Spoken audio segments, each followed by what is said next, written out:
This episode, we're talking about diversifying mages. There's an update for Cassiopeia, and we've got a new spell-slinging Sandman, Azir. Welcome to Patch Rundown 416.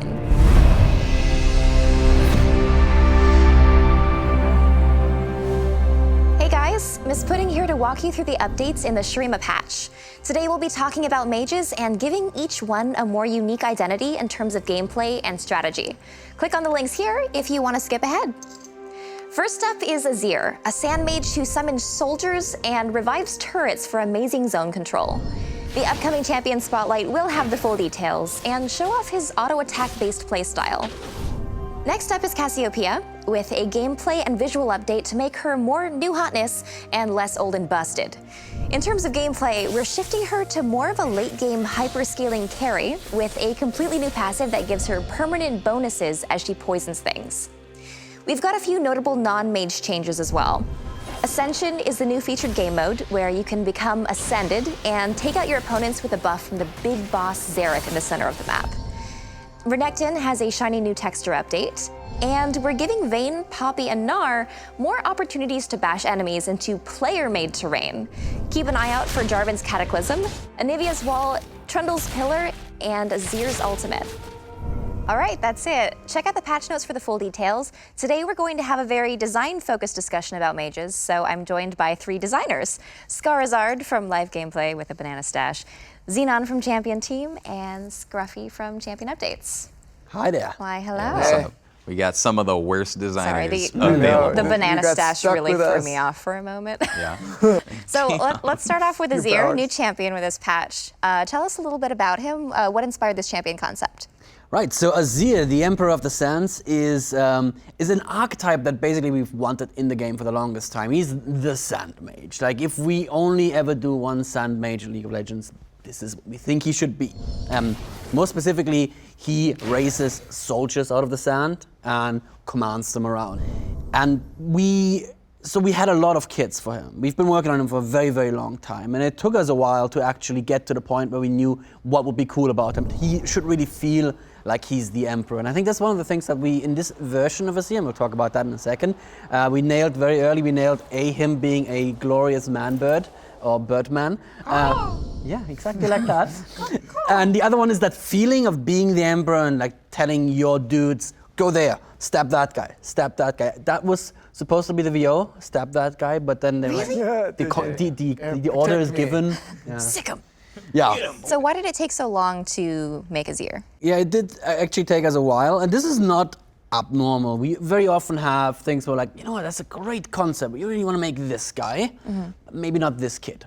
So this happened a bunch of times for him. We actually started work on him back when Ari released. That's when we started jamming So on. over 2 years ago. So years. 2011. So we had lots of kids, and we could have released any of them. They weren't bad kids by any means, but they would have been just another mage, basically. We had a kit that was literally like, here's a bunch of AoE, here's a skill shot, if you hit it, you get CC. And it's like, oh, you think I saw this show before. We wouldn't have been super excited to release it, so we just said, let's let him cool off for a little while, let's shelve him, and we'll come back. Yeah. Actually, this is the first time we've done anything like this for a new character where the whole team, you know, usually everyone's working on their own characters and they get a little help from everyone else, but it's kind of individual projects. This time we took the whole team and everyone got together for 3 days, just A crazy nonstop brainstorming session. Azir mode all the time, and we made like four or five different Azirs. We all split up into teams, and we had just had the wildest play test where we put every Azir in simultaneously, and we were looking for like what can this guy be? What amazing things can he do for the game? Yeah. Okay, so what is the thing that Azir is supposed to be really good at then? Right. So Azir is very uniquely strong at zone control and objective control. And building a turret. And Yeah, building and he gets turrets. to You make a didn't- turret. Who does that? You can't just so be like, good. oh, he's really good at all this other stuff. It's like, oh, builds a turret. And they're not just turrets that are unique to him. I mean, they're actually just as strong as the outer turrets that exist Yeah, already. they're a little bit stronger actually. Yeah, you can put him in the enemy's side of the base too, Whoa. Yeah. which is pretty insane. But Yeah. to follow up a little bit here, Yeah. and I'll let you take this from me in a sec, because you guys over in Champ Up have been working on this for quite a long time. But when you think about mages in our game, I think Twisted Fate is one of my favorite examples. Orianna as well. These are mages that kind of appear randomly throughout the course of a competitive season and almost for no reason at all, right? Like sometimes it'll be like, oh, a champion was buffed and we'll see them played, right? But TF and Orianna are very much like, what does the environment look like? What are they being played against? I really want the global pressure of Twisted Fate kind of play more of a support role for my other champions to really hard carry rate. Has a stun, very low cooldown, very powerful. So champions that have really unique things about them instead of just like, oh, they're very strong, right? Yeah. Basically, I think what we're getting at here is Azir had to kind of pass this trial of like, is he going to be unique enough? Are you going to be able to think, you know, does he bring something to the game that no one else brings? And in fact, right, I mean, he builds a turret out of the ground. And we even had Snoopy playtest him. We had Snoopy in the office the other day. He just looked at the cage, he's like, oh, that's cool, that's interesting. And I show him my passive, and he just looks at me, he goes like, you're breaking the game, Decline. Which is both scary, but also kind of the sign you're doing things right. Yeah. When everyone's like, oh, okay, all right, I'm seeing the kit, and then there's the thing where they're like, no. But so the best part. Yeah. And I'm sure as the person working on it, you've to no end happy, but that's what makes him really unique. And yeah. I would want to pick him so that I could build team comps around right, exactly. And so part of me kind of coming back around to it and thinking, if you look at our champion design over the last year and a half, right? Like Thresh Lantern, Windwall, even Nars, the idea that he can't really control his ultimate, right? That he's very contextual on how you play him, is we really want to be pushing our champion designs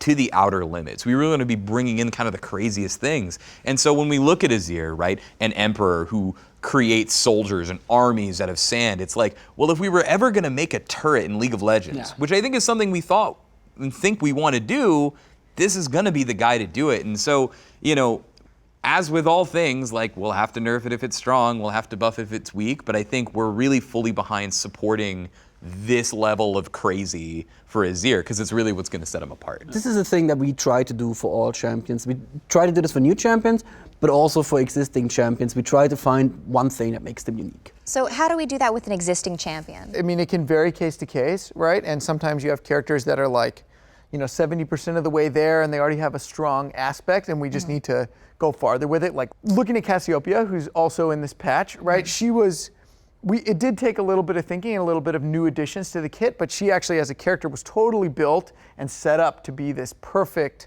like late game hypercarry mage. In her case, we looked at the character and we said, well, what is something that she's like sort of she does already that's cool, or she's like in a good position to really amp up and make it her awesome thing, right? And so she's already got this really great kit where she's doing all this sustained damage. She's pretty immobile, and we're like, this is the perfect candidate for the ultimate like hyper-scaling mage carry. I'm 40 minutes into the game and I'm just gonna carry my whole team because I'm at tier 3 of my passive and I've got 2 death caps. She gets a little mobile though.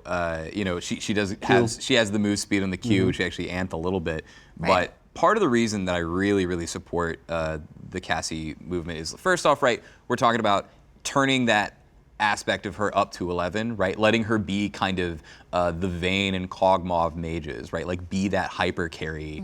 But also the way in which she plays her game is something that you can actually play against a little bit. I think Nasus is an example of champions that some players really, really love. And he's pretty fun to play, he's a pretty easy champion to learn on, right? And there's a lot of nuance to how you optimize your kind of stat game. That there comes a point in the game where, like, oh, I've killed this guy like 6 times. He's just unstoppable. Yeah, it's like his stat count is too big and he has like no bounty on his head and he just kind of like bops you super hard and you're like, oh God, I can't fight this, right? Where Cassiopeia now builds up by applying poison onto champions, killing units with Twin Fang and just really spreading the poison around. So if I'm in a lane against you as Cassiopeia and I'm like dodging your poisons and stuff like that, I'm actually kind of inhibiting your growth in a way that makes me feel like if you hit that maximum stat count and you get like the free Rabadons or whatever it is that you get, I'm like, okay, well, she really deserved that. Like that's actually someone who worked for it and achieved this goal. Right, because every second that she's poisoned an enemy champion, it's not just an inevitable conclusion, which is why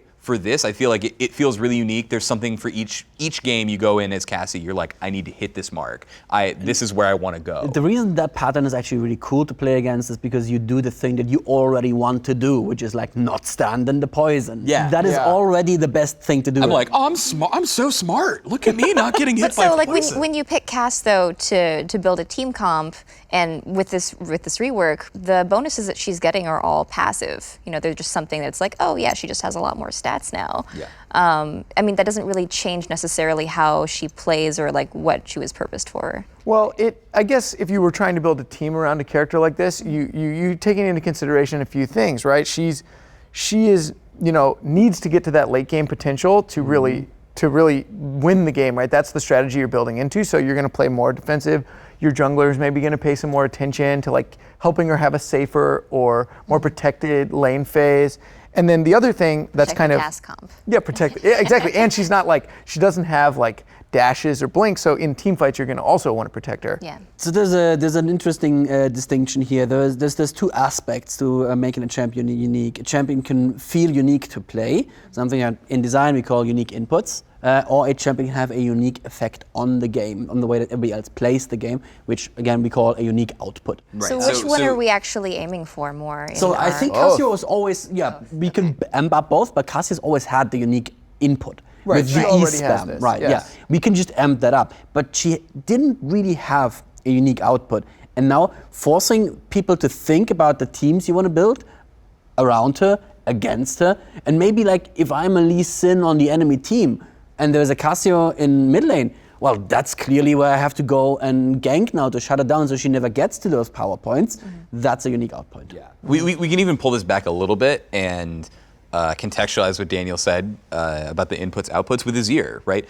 Inputs are managing my soldiers and moving them around. Is, you know, Orianna's maybe a little similar in how you press the buttons, right? But I'm thinking about so many different things, and You it's very right-click as well. That's very different. Right. You also auto attack. It replaces your auto attack. But like an idea of the output, right, would be something like that turret, right? Is like for the person not playing Azir, how is my game going to change when I see Azir? Is like, oh, we're fighting mid lane, and then like the obelisk rises, and you're like, whoa, that's crazy, right? And we kind of want those moments for every champion. But I think players will tell you, and they kind of feel a little intuitively, that mages really high on the input moments of the like, I'm shooting my splitting geometry blast, or I'm doing all those things. But when it comes to their effect on the game, probably a little bit lacking. I think that's something we're looking to change very soon. What champions do you think are kind of falling short on that right now?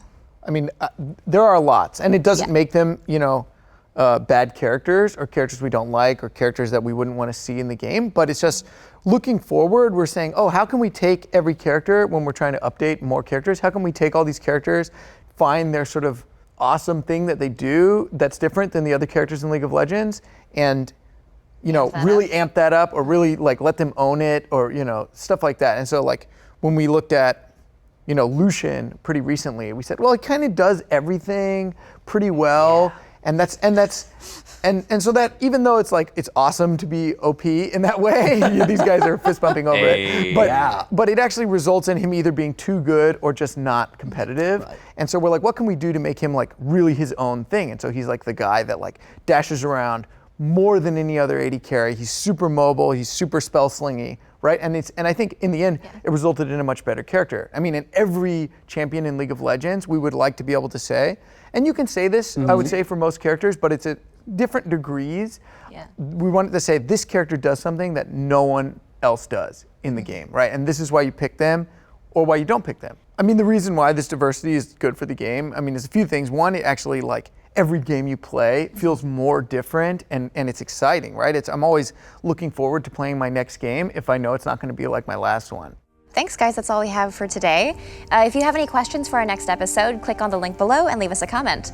Thanks for watching Patch Rundown 416.